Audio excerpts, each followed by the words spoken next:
Hi, I'm Li Xueying, and you're listening to Asia Insider. In this episode, the Straits Times Global Affairs correspondent, Jonathan Eyal, talks about the French public's changing attitudes towards their president's personal affairs. Hello, Jonathan. Good morning. It's good to have you on the show. Hi, very nice to see you. Yes, so Jonathan, you were in Paris for summer, and it was a hot, hot summer, not just in terms of the temperature, of course, but from the various sex scandals that are apparently swirling around the capital. Can you tell us a bit more about that? Well, I mean, in many respects, it's a typical Parisian summer, which is that the original Parisians run away to their country houses. Even people who don't have much money would usually have some holiday home somewhere else. The city is taken over by tourists in Mm, general. This year, of course, with climate change, it was particularly hot. And there is a particular goodness. thing that is so attractive about Paris, but at the same time so lethal in terms of the environment, which is that most of the houses that we see in these beautiful postcard pictures are zinc roofs, which act as an absolute hothouse for the heat. So it was obviously built for a previous generation in which climate change was not so significant, but it is quite stifling.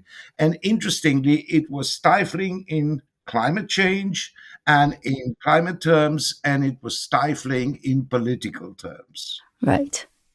And what is happening on the political front? So I hear that Mr. Emmanuel Macron and his wife are busy dealing with various lawsuits.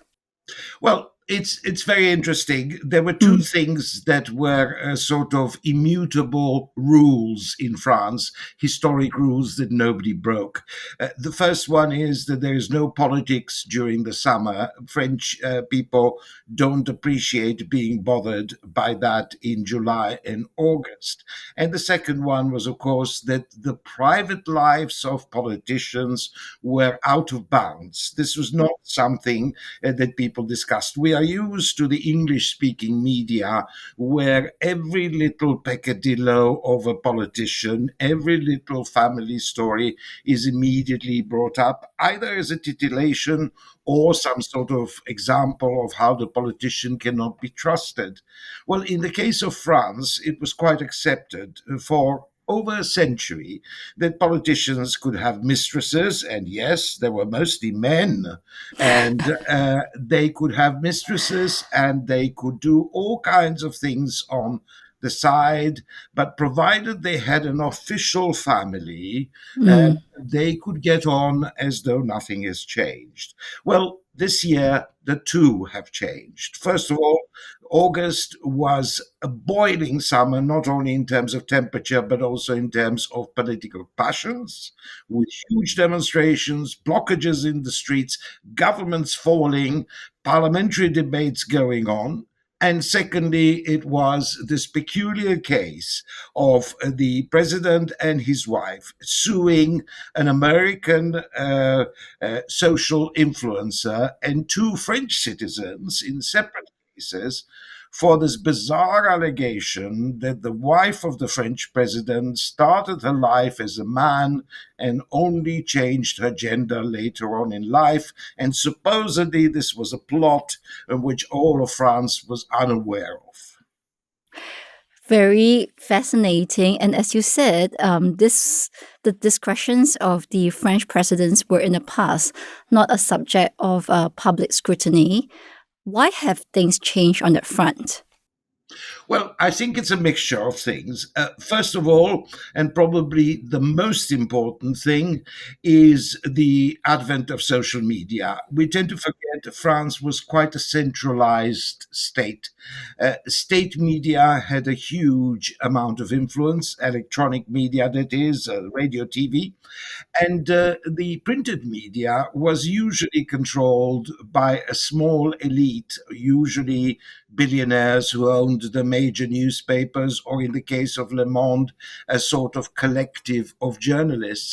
And basically, these newspapers exercised self censorship. There was this sort of idea of what is proper and what is not proper, and digging into the dirt of people's private lives was considered beyond the bounds.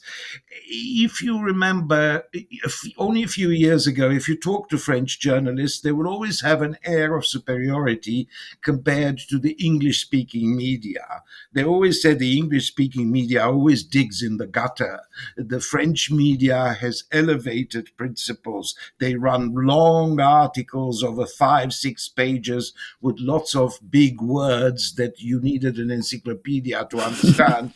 And they talk about serious issues, not the kind of tittle tattle of English speaking media. Well, that is gone. The internet, the social media has meant that everyone can generate their own material. So the monopoly of the old elite has gone. And secondly, I think there's a polarization of society. I mean, it's particularly striking in the case of the last few presidents, how everything against them is being, they are not merely opposed, they are demolished. Um, so it's a sort of passion that we've seen in the United States, the left versus right polarization on everything, a culture war on everything. And as part of this culture war, there's this idea that the president is allegedly gay, that he's homosexual, and that he supposedly married a man rather than a woman. And it's become almost like a cult. Facts don't matter. People don't stop and say, hey, how serious is this? How does this story come about? People genuinely told me, well, she has a birth certificate that mentions that she's a man. And when I ask, well, have you seen this birth certificate? No, but I read about it on social media. Mm. And therefore it's truth. So it sounds like even this has become weaponized in the name of politics. But I'm curious to know whether the social mores of the French in terms of sexual scandals and in terms of these private lives of their leaders, have that actually changed? Or Yes, I think it does. It it has. has also... Mm, Yes, it has. So there is, I mean, this is, if you wish, the positive side of the story, which mm, is a much more a question of gender equality, of people no longer being prepared to accept women, no longer being prepared to be an object. Or to be treated as some delicate little museum pieces to be put on the mantelpiece in the house, or as a trophies, I have one wife and three girlfriends kind of thing, the kind right. of treatment that was in the past. So we've Mm, seen that one, Madame Ségolène Royal, who was mm, herself a presidential candidate, but was also the long-time girlfriend of Francois Hollande, who was a one-term president of France 15 years ago. Well, when she discovered that she was being cheated by the president with another lady, she came out into the open, which was not what previous mistresses or girlfriends used to do. They used to just settle for a financial settlement and disappear quietly. She didn't. And she talked about this misery of life of top politicians in France who change girlfriends like shirts and who mm, treat women like dirt. And mm, so, in many respects, it was that as well. It is no longer considered acceptable to run two parallel families in the way that it was for so many decades in France. All previous presidents, modern presidents, with the exception of France's wartime leader Charles de Gaulle, had these girls and mistresses. And in fact, when Francois Mitterrand, the president in the 1980s, died, his state funeral had two families, rather like two families at a wedding. One side of the church aisle was his formal family, the other side of the church aisle was his mistress's family. Well, these days are gone. mm. Well, that's very Chinese as well. Mhm. Okay, so another thing that caught my attention in your article was the role that was played by the Russian disinformation campaign. You talked about how they actually did, surface and sort of spread these rumors about Mrs. Macron. Tell me about whether that did have any traction and what was the um, thinking behind the Russians in trying to stir this pot. Well, it's fashionable now in Europe to blame everything on Russia. So Mm, if the weather is bad outside, it must be Russia's doing. So I think one has to be very careful about this. However, mm. it is very obvious, looking at the sequence of events, and I spent quite a bit of time trying to unravel who said what to whom on social media and how the story started. You are on social media, Jonathan? Sorry, yes, You absolutely. are. Well, at least I'm trying to disentangle what other people are saying on social media. And it Right. was it was pretty obvious very soon that the Russians had an important role in one case, which is that they did not start this rumor. The rumor was started inside France by a variety of people, including, it must be said, disgracefully, some established politicians. Nicolas Sarkozy, who, as we speak today, is presenting himself to jail in Paris to start a 5-year sentence for corruption, well, Mr. Sarkozy sort of used these rumors to drop heavy hints that his opponent, Emmanuel Macron, is somehow gay and is married to a man. So even politicians jumped on it. But the Russian link was to take a rumor which at the beginning was treated like a complete nonsense and no formal newspaper in France even dared to mention it, to take that rumor and spread it out. And it spread it out with bots and with a variety of automated techniques. The most interesting one is the one the intelligence services call doppelganger, which means Mm. in German double faced. And basically, what they do is that the Russians create websites that look like official websites of established media networks or newspapers. So it gives it credibility. You stumble over it on social media, you see a snapshot or a screen grab of a newspaper, and it appears to be absolutely obviously serious and credible. The newspaper is reporting that the president's wife started her life as a man. And you take it on, and it then, so basically what the Russians have done is amplify this one. So what began as a rather silly story of the kind all of us have, Martians landed in the ocean stories, to amplify it into something that gave it credibility. Now, why? For the same reason that they do a lot of these things, which is to try to destabilize the Mm. politics in the country and Mm. to amplify a polarization of society. It is, if you wish, a very big reminder to all of us of how it is important for governments to continue nurturing a national media that is able to provide a narrative that has some connection to reality. Because if that doesn't happen, you end up in the situation where you basically lose the narrative completely when it comes to that kind of amplification of scurrilous stories. Thank you for the plug for the Straits Times. Well, no, but I Well, happen to believe it to mm, be true. That is obviously the case, and this is what there's serious mutations as a result of it in the case of media landscape in many countries. right.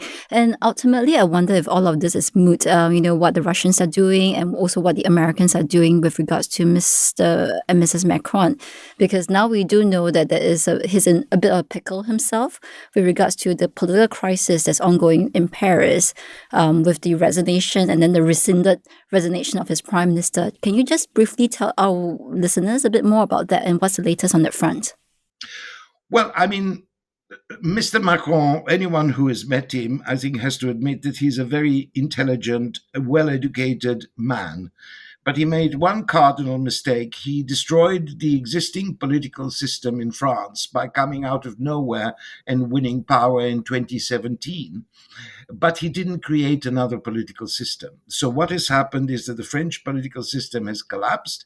You have an extreme left-wing bloc of MPs in parliament and a far-right, racist, anti-immigrant bloc as well. And it is almost impossible to run France. Now, Mr. Macron has persuaded himself that he remains in office until the bitter end next year because he has got no other choice. He's the one that saves France, he believes. But the reality of it is that he's got five prime ministers. He had five prime ministers in the last 2 years. He is unable to adopt a budget, and he is unable to reduce France's ballooning debt. If nothing is done by the end of this decade, so by 2030, the only servicing the debt that France has will cost more than what France is now spending on education and defense combined. That is the reality of the story. And it is a very, very serious problem. So, what has happened with the scandal? Many people now accept that the scandal about his private life is neither here nor there. But the idea of the sort of the political paralysis, coupled with the scurrilous accusations against him, obviously have an impact. Just look at the opinion poll figures, and you will see that he's the least popular of all French presidents since opinion polls started.